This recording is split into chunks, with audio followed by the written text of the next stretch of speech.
recording on? Yes, that's So yeah, I'm speaking in English today. My presentation is, the PowerPoint is in English. I will speak in English, but if there are any people in the audience who prefer Finnish, they can write their comments in Finnish, and afterwards we can discuss in Finnish as well. So I don't know how much you know about myself, but I have studied in Scotland. First, I did my undergrad in geography and sustainable development, and then I did my master's in comparative public policy. So it was very interdisciplinary, all over the place, and I had too many interests, and I was really struggling to decide on the topic I would do my both of my dissertations on, but especially with my master's dissertation, it was very difficult because we had very, very little time. So this lecture is slightly based on my dissertation I finished a year ago, and I chose the topic because I realized I'm well positioned to do it.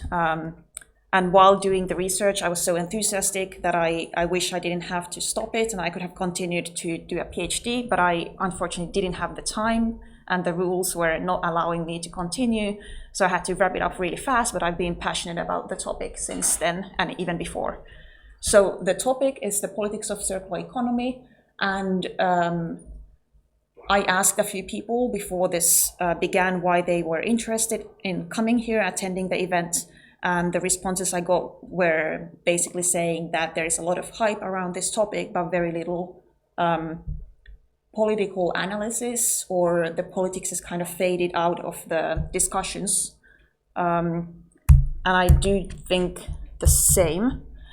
So my research I did a year ago was basically an in-depth case study of two self-identified circular economy. CE on the slides refers to circular economy.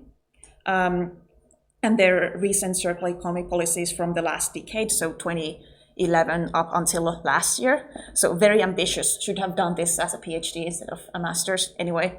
So I was very interested in this because as a Finnish person who has lived abroad for most of my life, I knew how much circular economy was hyped in Scotland, and I knew that it was really hyped in Finland as well.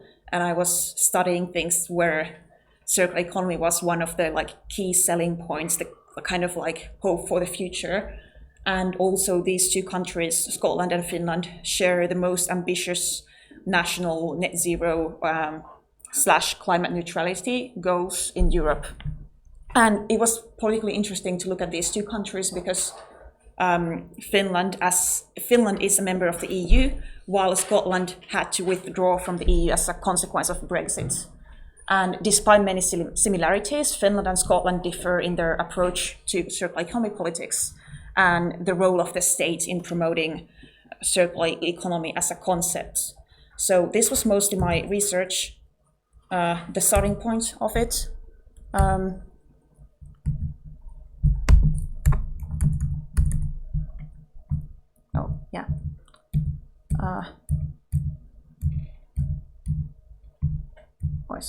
Here.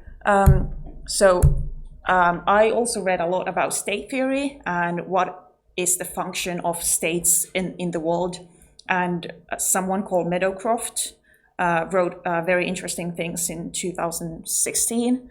And they basically said that the state's function is the capacity to maintain internal order, securing national prosperity, securing economic growth, and financing the state functions, and in some countries, organization of welfare services, for example, in Finland. And it might be weird to think why would I be interested in climate politics and circular economy and then look at state theory? My reasoning is that if you look at state as a unit of analysis, it bridges together analysis from other areas that have been traditionally less focused on environmental politics, and it conveniently highlights the patterns of political continuity and change and broader attitudes towards circular economy. Circular economy is not just climate politics. It's not just like industrial politics. Like its function is basically to kind of unite very different things together, and that's both its like good thing and it's also very problematic to some degree. So the trend of seeing circular economy policies become more common, especially in European countries, but sometimes in China as well. It highlights the increasing expansion of the so-called like environmental domain into state policies that were previously not concerned with environmentally motivated themes. So now, like let's say some state agencies and politicians have noticed that, okay, to secure economic growth, we have to like produce things more sustainably, and then they can use these big concepts to sell their ideas. And it's also interesting to look at state theory, because ultimately I do believe even if states are complex, like they are in a sense organizations that have political legitimacy to control like territories and people. And their core function is to control and manage, and they often try to do that for environmental, like they try to control their environment in some manner. Okay, so one of the arguments I had while writing my dissertation was that states hold considerable framing power, so like they can basically define. They have authoritative like power to define things, and they reproduce social relations and governance arrangements to some degree. So it's important to analyze how different state agencies interpret circular economy, what circular economy is to them, and then how do they try to reproduce circular economy and engage in constructing citizens' perceived reality about environmental problems. So like the state can try to influence how we understand what the problem is and what should be done to solve the problem. So I wanted to research how Scotland and Finland frame circular economy as a solution to climate issues. Not just one issue, but everything. Like it's the solution to everything. But then why it's a solution and the framing, like, oh, it's a solution to everything, doesn't specify much. So I wanted to know what kind of circular economy policies were created and why in the national strategy and outside of it. Both Finland and Scotland have a national strategy for circular economy. Not all countries have, but increasingly many European countries have it.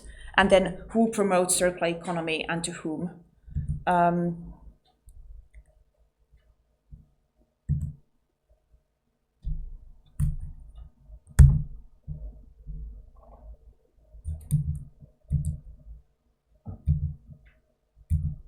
Oh yeah, so about framing, I don't know how common this name or concept is, but it's basically, it can be understood as a set of activities through which situations receive their explanation. So it's basically, like there is a very good definition about it there, and it's used to,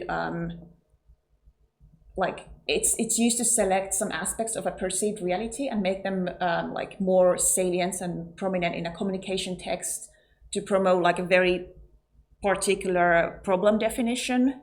For example, by saying like, okay, overconsumption is the problem. And then this will lead to causal interpretation, which then is like, okay, reduce consumption, moral evaluation. So what should be done about it, and then treatment or recommendation for the item described. So in many cases, when you talk about circular economy, you hear that overconsumption is the biggest problem we have, and it's the cause of everything related to climate change, for example. And it's a very narrow framing in the sense that it often lays the blame for the consumer or the citizen, and it doesn't really tell anything about the power relationships, who has the most purchasing power, and who has actually created this crisis we're in. So frames serve as the element connecting the individual with the wider community, and it can ascribe situations and highlight some things while not highlight some other things. So it's also worth remembering that frameworks and this framing doesn't exist without political actors who reconstruct them and engage in maintaining and renewing them, both verbally but also like physically. So why is circular economy seen as the solution? Rapid growth in extraction of materials, all sorts of materials, or you wouldn't necessarily even call them materials, but basically oil, wood, anything you can find basically in nature can be extracted, and that is the chief culprit on in both climate change and biodiversity loss. And it's interesting to me how in Finland people talk about biodiversity loss and climate crisis to some extent very separately, instead of looking at them together. And this framing is much less common in Scotland, where you don't like put those two issues separately, you have them together. And obviously you focus on biodiversity if you study biology, but there is no this artificial separation between those two. But anyway, so global resource extraction has grown dramatically over the last 50 years, especially the increase in the use of non-metallic minerals has risen fivefold, and the increase in fossil fuel use has continued, like massively increased. And it's not slowing down. Like even now during the war in Ukraine, Russia is profiting of its gas, and there are many places in the world where instead of slowing down the use of fossil fuels, it feels like people have realized, oh, now if we want to still like extract the most without and somehow get away with it, we can do it now. So I'm very pessimistic about this global resource extraction and how it has just continued going on. So, but to solve this problem, circular economy has been considered as one of the most applicable methods or I wouldn't say ideologies, but the kind of methods or ways of thinking that would move us away from linear like take, make, dispose economy to a more sustainable economic system. And the origins of circular economy can be located in a very specific academic tradition of industrial ecology. I would say that industrial ecology has been there in reality, it has been there for like thousands of years, because there are so many like skilled civilizations that have, or people who have been able to do things like very sustainably, but the academic field itself has been there since 1970s or so. And the term circular economy has only become more widespread in the policymaking field in around 2010 and from that onwards. And the problem actually, one of the big problems, as it is with many sustainability themes, is that the definition is very broad. And even if most people seem to agree that some things are bad and some things should be changed, there are so many different points through which you can somehow try to do things better that it's very difficult to kind of be secure that everyone has the same definition in mind and everyone is actually doing things for the common good and not for their self-interest. So one definition of circular economy is that in a circular economy, waste byproducts of any production and the products at the end of their life, so at the end of their use or when they are somehow destroyed or too old to be functional anymore, they are ideally totally reused, recycled or remanufactured or disassembled to parts which can then be added to some other products, so there is no waste. The idea is that the products can last for longer and their value is maximized. But then most of the definitions never really engage with who gets the value of the material, and how is the value distributed to people or like those who are using or benefiting from the material. So one researcher found 114 different definitions in attempts to properly conceptualize the circular economy. And this shows there is some kind of, like, not necessarily a problem, but there is a huge variety in the ways people understand what circular economy is. And because the definition is open for such many interpretations, it is by default contextually interpreted, and that is good. But then the vagueness of the term allows actors who use it to frame the concept so that it remains favorable to their own self-interest, and that is where the problem arises. And here on the screen there is a screenshot of a tweet I saw, which really, I think, encapsulates the problem. The tweet says that there is a huge proportion of schemes that purport to reduce or redirect waste to good use. It's really just profit-driven exploitation of a system that simply provides far too much stuff, not just treating the symptom instead of the cause, monetizing it. So, for example, I've had many interesting discussions with people who are studying data science or some type of engineering, and they think that recycling will become so effective that everything can be recycled and there is no way,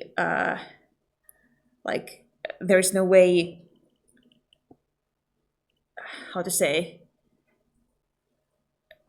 like human ingenuity can solve everything, but that is just not possible because we are not equipped to first of all, like, there is a lot of global supply chain issues where people who work underpaid produce a lot of clothes for people who will maybe purchase them, but most of them only wear those clothes for a few times, and then the rest of the clothes that are produced in slave conditions basically are thrown away. And even if you could recycle better, some of the fibers are just impossible to kind of take away from those other fibers so that it's actually possible. So if we simply recycle and talk about efficiency and making some things better, and we don't stop relying on extractivism, which is the kind of mass appropriation of resources from the land it originates on, at such a rate that is extractivism means appropriation of natural resources in large volumes or high intensity, where half or more are exported as raw materials without industrial processing or with limited processing. So if we don't start to rethink the very early stages of extractivism, we won't achieve a circular economy. And because we haven't solved the major problem we face, that logic that kind of dictates we have to exploit our natural ecosystems, and that is how we get to live on this earth. And many Western environmentalists or people who are interested in circular economy tend to focus on what people do, like on the market economy, once the resources have been taken away from their natural ecosystem, and very little attention is being paid to like where they're from and like what happens at the very early stage of their extractivism. So there is very little focus on what actually dictates the logic of increasing rates of extraction. And I have to say, extraction doesn't happen just under capitalism, but it's almost impossible to get away from extractivism under capitalism, because capitalism makes it just move faster. So what extractivism usually requires is massive power imbalances between the local populations where, for example, there is like oil next to them, and then someone, an authority can come and say that this is going to be this ecosystem is going to be destroyed because we need this oil to benefit us somehow, and then the local ecosystem is destroyed. So I think when talking about circular economy, it's super important to kind of repoliticize it, and repoliticize the acts of extractivism, especially in the eyes of those who cannot see the extractivism, like the acts of extractivism happening in their backyard and communities.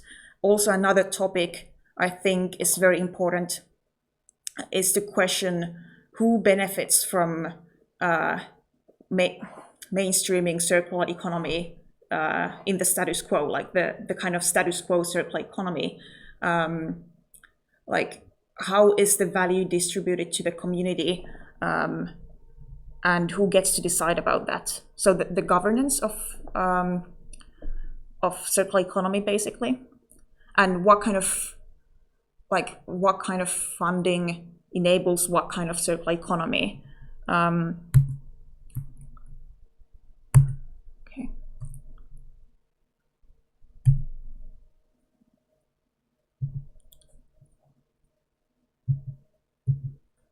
Okay, so despite circular economy being a very widely promoted idea, especially in Europe, there is very little academic research on it from a more political and critical perspective.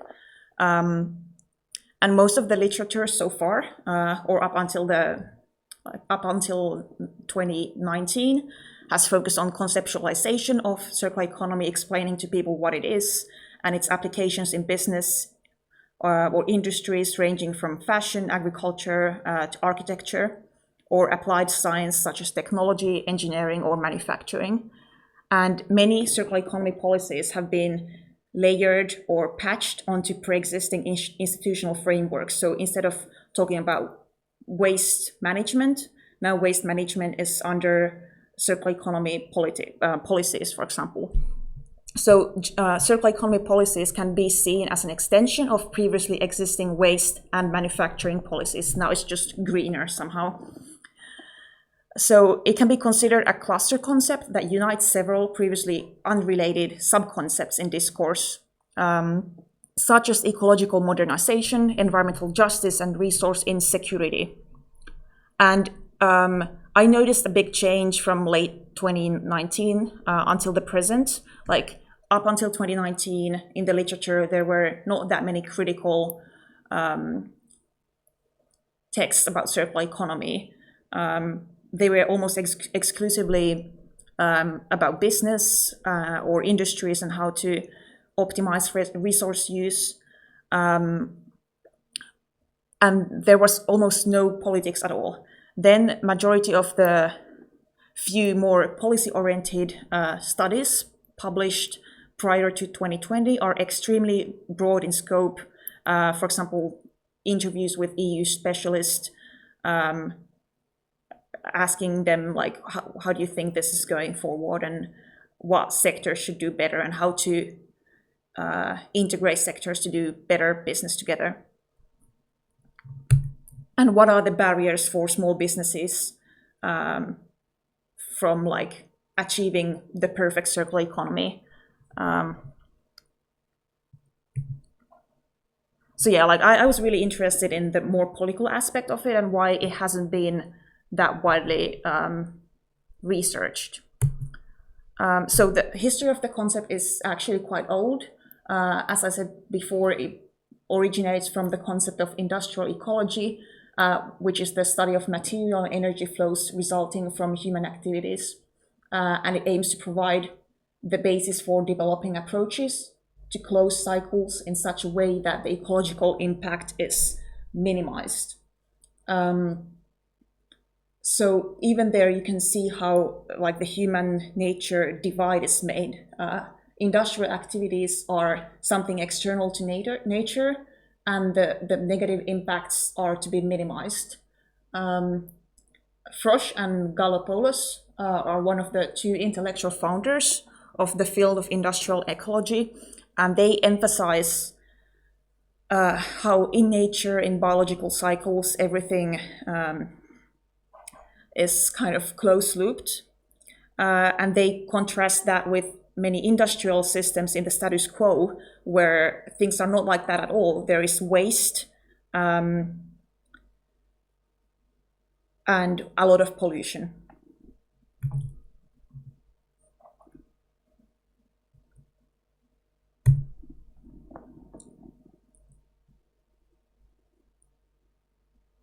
So here's one example of a picture. I'm not sure if it's visible that well, but it's basically Sitra's picture about like how circular economy could look like. There on the left, there is this biological cycle where energy and materials flow, and then on the right there is that more technical cycle, and then supposed to circulate, and the users are there, and then the material flows this way. And here is the material that comes to the cycle. So some of it is through extraction. For example, here there is a picture of a mine or a miner production, but this is it's made to be very effective, so that every single unit that has been extracted can be used maximally. But eventually, like some documents said that this would be like phased out somehow. But then that was 2015, and since then they've been taken away from the documents. Like there was one document that said that we live now in post-petroleum age, but unfortunately that is not true. One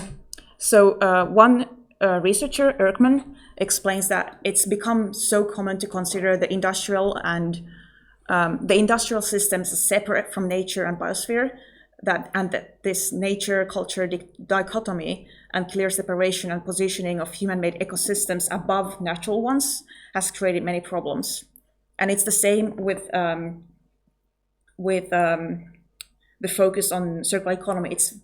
It's very much focused on the technical cycle, and much less focused on the cycling of nutrients, cycling of what happens in nature not outside of human influence, but basically it's very tech driven at the moment. So there is this desire to minimize the industrial impact on what is external to the environment. So here I'm explaining basically how the evolution of nation state has long been a focus of research in comparative social sciences and politics, but I basically wanted to do that with those sectors, or with circular economy policies in mind, because it's basically an extension of both industrial and environmental policies. And if I could compare those, if I could compare circular economy policies in different countries, I could maybe understand what factors make circular economy attractive, and whether it's actually useful at all to talk about circular economy, and what sectors are using the term to kind of greenwash themselves, and what sectors are actually using it to push for better policies. So basically, a common thing in Finland and Scotland was that the industries that benefit from export are especially prone to being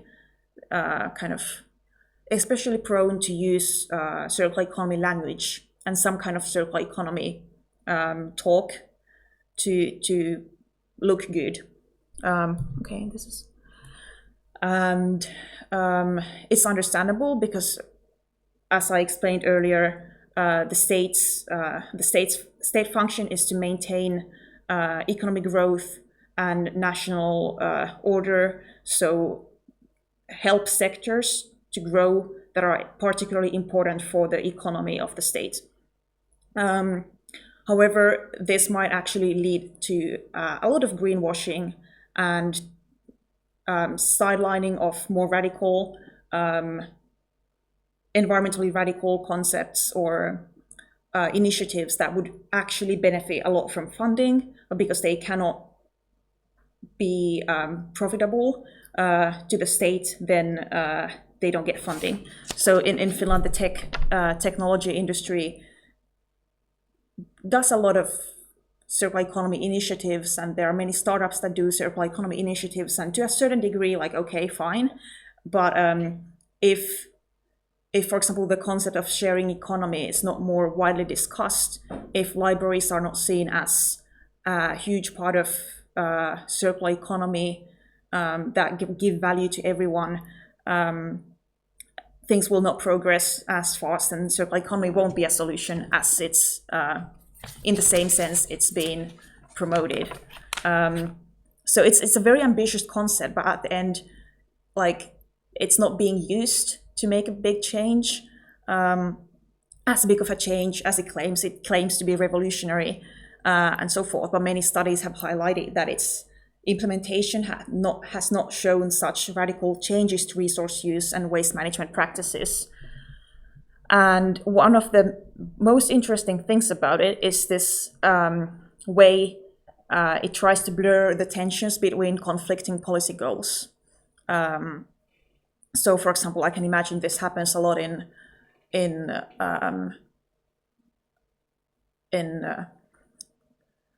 maybe fashion, like production of more clothes is kind of justified because they are done better, but at the same time there are so many, like the whole industry, like fast fashion industry, is overproducing, and it doesn't really take responsibility of the negative externalities of the industry. Same with construction, and to that I can say in Finland, construction sector has actually done a bit more when it comes to like how to use the waste that comes after a demolition of a building. It's way better organized than in Scotland, but still, given the amount of waste that comes from buildings demolition, that obviously is sometimes very necessary. There needs to be like, people should not use these terms to greenwash or not look at the negative effects. And like, more radical honesty would be needed to actually improve things throughout, like every single step of any material use. Also, like, there is a lot of research on how circular economy operating under assumptions about green growth, just the idea that growth is necessary and we need more growth and production might also have undesigned rebound effects. So it might actually slow the advancement towards more sustainable futures. So the reframing of waste policies and material policies shows how circular economy has been depoliticized through, like, this eco-modernist and technocratic win-win narrative. No one is admitting things might not be perfect, and this is very problematic because, as I said, more local or community-centric versions of circular economy implementation are not as widely researched, promoted, or funded, and concepts like sharing economy are co-opted by business groups that rent or sell services and facilities to citizens, and the benefits are unequally distributed, and they don't solve anything, they just make things slightly less worse. And also, for example, when it comes to industries that should really reduce their production, obviously they don't want to reduce their production, so they need to grow, so they find excuses to grow. So, for example, electric cars, while they do not produce as many emissions as non-electric cars, they require a lot of materials and a lot of batteries that need to be mined, and this doesn't change the system. It just changes the place where things are being extracted. So I think I don't want to say that circular economy is a bad thing, because it's a very radical thing if it's understood in a radical way and used to push for a radical change in industries. However, state agencies can deploy their authoritative power in making us believe that things are better, or actually overconsumption is the big issue, and we already live in post-petroleum age, or whatever that meant. So so I think it's really good to focus on these more less sexy topics that are actually very interesting if you go very deep into them. And what happens at the very early stages of extraction, and how to maybe make it unnecessary or obsolete to extract, for example, wood in forests. Like, why cut down all the wood and sell it if there's an alternative to it? And there is no easy solution, but that's precisely why it should be talked about, so people could find solutions together. And because there are so many people who are completely out of tune of what happens in these sites of extraction, like repoliticization of circular economy to serve a more radical, I would use the term degrowth economy is the way to go.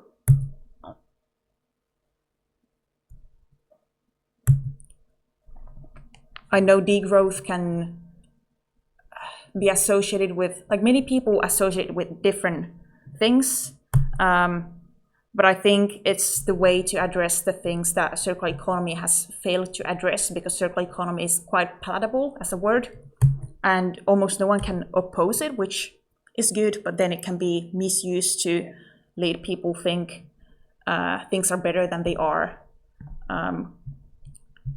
And just circular economy itself doesn't really propose any political solutions, and those political solutions have been made by people who know how to address these things. I think that's my presentation. The Q&A can start.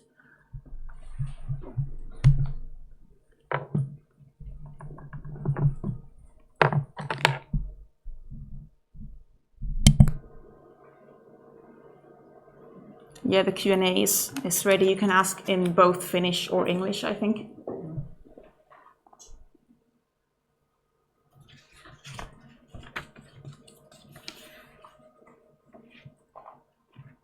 Let's say one comment. So, yeah. Even extracting is part of the circular economy. So the circle doesn't start after the raw materials are injected into the economy, but it's so the extraction of materials is part of this circular economy, according to your paper. I would say so. Yes. Okay.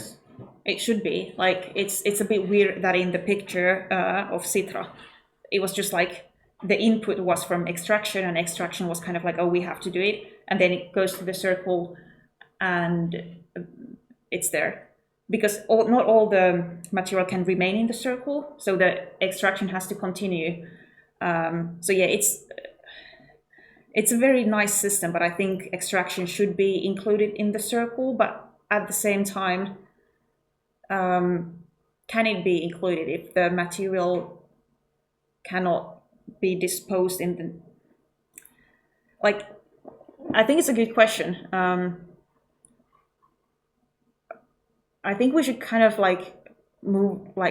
make the extraction obsolete, in a sense that it wouldn't have to be included anywhere, but that's an ambitious task. Because in a way that's not real circular economy if we won't need to take some new materials. Yeah, I agree. To comment on the previous question, or like the topic that, like, it's interesting how in this theme, like the core question is like what kind of materials we're using, and like are they synthetic or like natural, and like what are the time periods they are growing, or so, like being created in the biosphere or somewhere. And I don't know. That is, for example, one of the core questions that has been rising in the construction industry, like how we understand like the materials that we use, and like in what kind of compositions we should use materials overall. And well, yeah, okay, that was my point. That changes the question. Yeah. I have a question about like you talked about the extractionism. Extractivism? Yes, extractivism. Yes, that's right. With that being a part of the whole system, is there any possibility for a circular economy being like even enough to pull the brake for the climate change in the capitalistic system? Is there like an ideal way that we could perform this sort of circular economy and kind of pull the brakes on the climate change? Or is it really just like cool word that is sexy to use but really produces nothing? I think it's really valuable. Like there are some initiatives that, like, I'm not like dissing on the term itself. I'm just saying that it's very easy to co-opt. And for example, there are many regulations that are being like put forward that are actually saying if you create, if anyone produces and sells a product of a certain type, it has to have a certain kind of standard. It cannot be like made to be disposed of very soon. Like it has to last for at least like this many years. But I would say it's almost only through like regulation, and I should have shown like a picture where there is this circle where there is production, consumption, and end of life cycle. And I really like to focus on the production phase, but then telling people like this is how you maintain your like clothes or materials so that you don't have to buy a new one immediately. Of course, all that helps. And it's also like in a sense part of circular economy. Then recycling has to be improved, of course, but that on its own can never be fast enough to kind of like help solve climate change or help solve these problems if the production and extraction are continuing at the current rate and there is not enough regulation or kind of sharing of these benefits that circular economy would allow us to do if it wasn't for capitalist business or if it wasn't used as a greenwashing term. So I think there's a lot of potential, and people should kind of claim that potential and remind others that, hey, like just making a tiny improvement somewhere, like in some kind of business model, or saving a bit more energy isn't actually a circular economy if there are other parts that are kind of going against it, if that makes sense. But yeah, I do think the term is useful because it's that kind of an umbrella term, and it actually enables looking at different policies through different, like it enables looking at different policies at different sectors, because traditional environmental legislation doesn't really look at any products.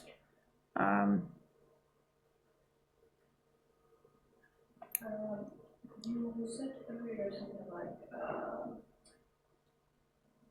how the understanding of circular economy differs in Scotland and Finland, and I was wondering Do you know how does the ability to steer land use, planning or land use overall differ from Finland to Scotland? That is a good question. So the ability to steer land use, I think land use is something that unfortunately is not widely discussed in circular economy strategies, apart from construction sector when they are thinking like we should build such and such building somewhere. But it's very much focused on products and materials that are used for making buildings or making anything.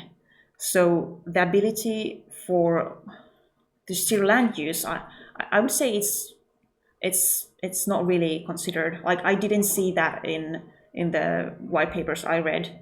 Of course, there are regional kind of governance, like regions that have their own governance structure and they have their own internal goals for achieving like a recycling rate of like such and such percentage, but it's not really that focus on land use, which I think is interesting actually. I hadn't thought of it that way, but now that you ask. But are there like different ways to steer the that governments could use like in steering the adaptation of circular economy, or like is this the question of like how neoliberalism became mainstream after the 90s?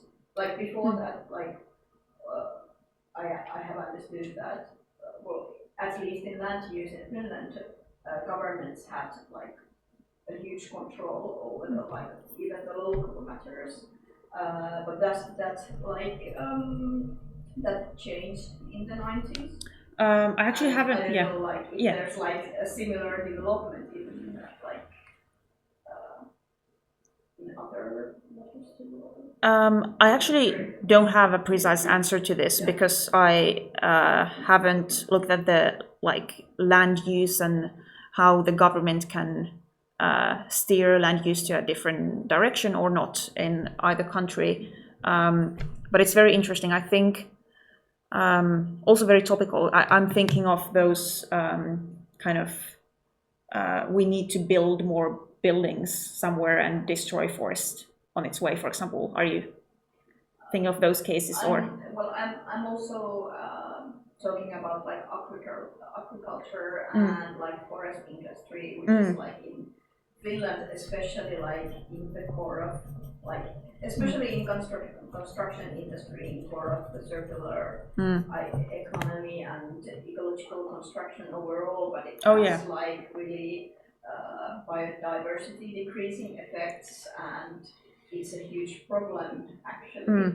Yeah, I would say that like one way the industry, like there is so much lobbying around circular economy. It's unbelievable. It's very lobbying friendly term. So that's why it's so dangerous as well. It's good, but it's dangerous if you are not careful. So there are many studies in Finland that show how the forest industry has used the term to make it look like they are extremely sustainable and they are the preferred kind of, like if everyone just used wood everywhere, things would be solved, and they are, while they cannot really do anything against fossil fuels, they're like, we are so much better, look at us. And then when they are criticized for doing some things in a way that is not ideal, they say, but you know, like we're not the fossil fuel industry. And the lobbyists use that a lot. And there are increasingly many studies that say, that look into these things, like how sectoral lobbyists or different sectors use circular bioeconomy, for example, to justify what they're doing, even if it's not sustainable overall. Same in Brazil, like they say they are using a lot of biomaterial, but then they're just cutting forest and increasing beef production, beef industry as well. I don't know if that answered your question because it's a bit different. But yeah. Yeah, thank you for the presentation.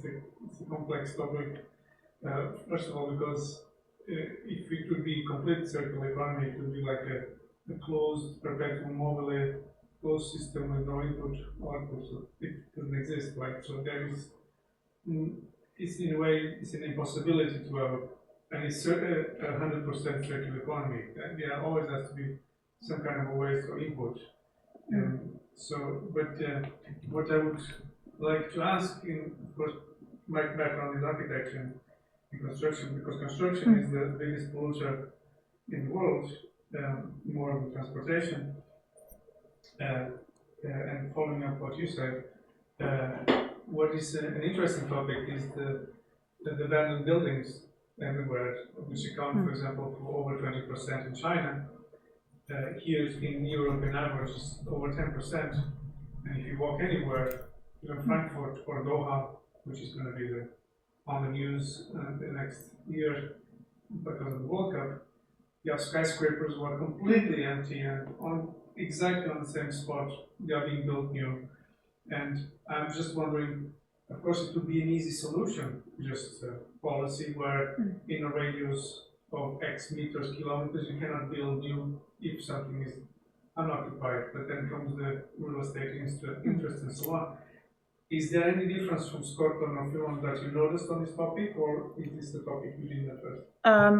I think I didn't it's a good bridge, like use of space and circular economy and how to use it. I think the thing is in Finland there is I would say still like more communal, like public places or libraries than in Scotland. However, I'm not sure if this like housing and empty like housing topic or idea you mentioned has been tackled or has been like idea in any government. I don't think so, but I think like for example that would be a like if I could give a lot of funding to that idea, like I would just throw my money at it. But it's difficult to convince like policymakers to or government officials to say that this is what circular economy is, because then they wouldn't have this excuse to give money to like a profitable business instead. But yeah, I think like it's a good idea, extremely good idea. Can I make another comment on just as a thought-provoking topic? When you think about, for example, Finland, and let's make another extreme, maybe Scotland could be a comparison, but let's take India, where, for example, we compare, again, the construction industry, where here, much more important than materials is the time. Like the time of work is much more expensive than actually materials. In India, it's the opposite. So what happens is here, everyone who has been in a construction site is, you use it once, amazing tools, they trash it. Because it costs more time to clean them and put it back on than just trash it and get new one. In India, it's completely the opposite. Like they use and reuse the same tool until it has holes in it and it's completely unusable. So what I was thinking right now when you listen to this, what is actually the best, what is the direction we're heading to? Because of course our time is valuable, but then we are undermining ourselves with that, right? We are consuming more because we want to save our time. But, I have no question, but I just a thought. I do think like sharing economy could be so powerful if it was made easier. In Finland, libraries are relatively easy, but and they do offer tool sharing options. You can go there, do many things for free. You don't have to buy your own sewing machine because you can go to some libraries. I think Audi has this option that you can go and do things there. But I do think like awareness about these options should be even higher. And even if you think like it's easier to buy something for yourself than buying something than buying something to be shared. Like if you think about a car, it's made to be very difficult to share bigger things. And even the way, like talking about architecture, the way we are kind of forced to live in very small apartments, for example. Some people might like it, but there's this lack of communal space in many buildings and in the culture as well, that you just don't really share things very easily unless you see a lot of effort, you are very proactive, want to do things with your neighbors, but it's not in the culture and it's not incentivized really. And then obviously there are those like bigger things, like I would say industry change is a bigger problem, but it's still good to focus on these things at every scale. Yeah, I'd like to ask about that. Did you come across any explanation? Is it just cultural, or why aren't libraries seen more as an option for sort of or promoted as an option for circular economy? I think they just I didn't like do this in my research, but I think they're just kind of taken for granted, and I guess like in Finland the library culture is very strong, and like some people are very proud that we have this thing, and in Scotland libraries are not that big of a thing. They have other like national prides, but yeah, I do think like in Finland it's kind of taken for granted, and there are some initiatives that try to make libraries more like communal and more than just about books or what you can go there and then go home and like use. But I think there's huge potential. It just needs to be kind of coming from the bottom, because otherwise policymakers won't be investing on it from the perspective of circular economy that much as if there was pressure coming from like libraries. So would you say that the best way for regular people would be to ask for these services at the local library? Yeah, to I think so. Get more of, like to show that there is demand. Yes. Yeah. Any other comments or? How much do you believe in market forces that when the prices of these raw materials get higher enough, so this circular economy starts growing? Just the materials are too cheap even now. I do think it's not going to, like, maybe it can send some signals, but even then, like, those who have the most money can just spend more, and I'm very skeptical of that being enough to solve everything. I'm just very skeptical because the changes we need are so wide. Like maybe for some mineral that will make people realize, oh, there is some kind of like, we have to not use it that much or really be careful. But on the whole, I think it's not enough at all. Any other?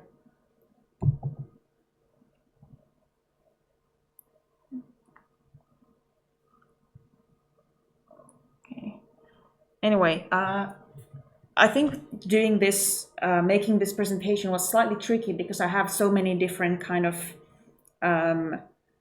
ways to talk about this, and I didn't really know what would be the best to just give a general talk. But I actually had like 2 other versions, and this was the merge of those 2 versions. But thank you so much for coming, and I think we can end the stream now. Thank you.